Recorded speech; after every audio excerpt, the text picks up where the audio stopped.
वाह धुरंधर भैया वाह, टीजर के साथ है टीजर। कल हर हर गंगे के टीजर आई तो इनको टीजर के पोस्टर अनाउंस हो गई, ब्लू बीट से आवता। मर्दे हम सुनले रहनी कि तार 14-15 के आई, लेकिन आज 14 के मर्दे तार टीजर के पोस्टर अनाउंस हो गई। मतलब का भइल भैया? फिर से कहीं नहीं खन चाह भैया हमार चाहे मौका खोजे धुरंधर भैया हमारे इतना होशियार हो मौका खोजी है को मौका मिले। आज 4 दिन पहले से पावर स्टार के ऐलान हो गइल बा, 14 के टीजर आई हर हर गंगे के ऐलान होइल बा। लेकिन एक बाइक हमार भैया बीच में एंट्री मार दिले, आई कहीं एक बाइक एंट्री मारे ले आ गई टीजर लेके 14 के, फिर से बवाल, फिर से विवाद। लेकिन एगो बात कही, तू वो टीजरवा में केनहू ना लगी, कैसे कि वो फिल्म है, तू हुआ गाना देखल जाई कल टक्कर लेके कि ना भैया।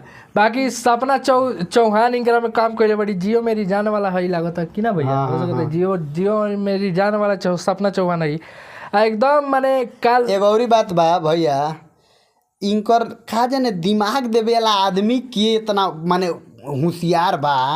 जनल से काल टीजर उनकर लॉन्च होई, यही में कंट्रोवर्सी को के अपनो फेंको। ए भैया तार जे माने जितना होई उतने चली, काहे बिना करनी के कहत रहो हमार भाई, कहत रह सब भाई जितना कमेंट कर रहा है सब ना, सब कहत कि विवाद में रहे के चाहेलन। तो हमार भैया फिर से काल विवाद शुरू करवाइन। का विवाद तो कहल ना जाए ओकरा के, माने एगो कहल जाए हारा हुसी ना कहल जाला भैया, कि केहू के एथी निकल रहेला ओइमे अपन निकाल ले तो तनी ना तनी तो जरूर एथी हो जाला। तो वही में से जौन छीट पुट भी हुआ होई उ बिटरा जाई, ठीक बा। सही बात बा। लेकिन एक और बात बा धुरंधर भैया, आज एगो हम वीडियो देखनी है भैया, रो देखनी है। कौन वीडियो? केक काटत वीडियो। अरे भैया माने हंसियो आवत ल, खीसो पड़त ल।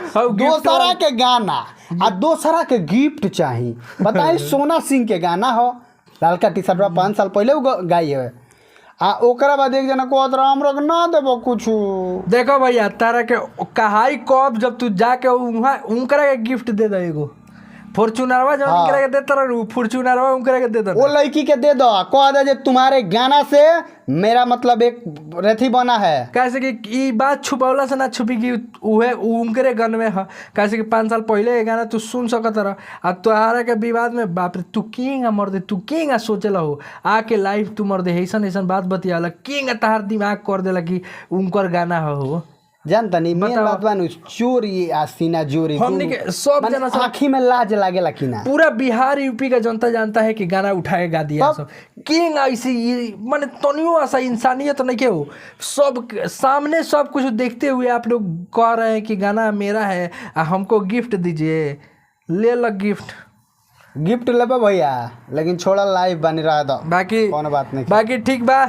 आप लोग बताइए लेकिन भैया होशियार हवन, हमार धुरंधर भैया होशियार हवन। भैया गिफ्ट मत दियो लागत तो पता नहीं सही थी आवे खातिर लाइमलाइट में काम भी, लेकिन ना धुरंधर भैया पहले काम कैले बड़न, कृष्णा बेदर्दी के शायद स्कॉर्पियो देले बड़न ना तो वो गीतकार हैं, मैं उनको सैल्यूट करता हूँ। वो गाना लिखते हैं, वो विवाद से दूर रहे नहीं वहाँ के, वहाँ के चुराई लेना। हमार भैया यही आते कहीं इनकरो के दे दियन। भैया दिल खुश आदमी होवन का, पालकी ना दे दो चलावा सी। ठीक भाई, आप लोग का विचार बा आप लोग कमेंट बॉक्स में जरूर बताएं।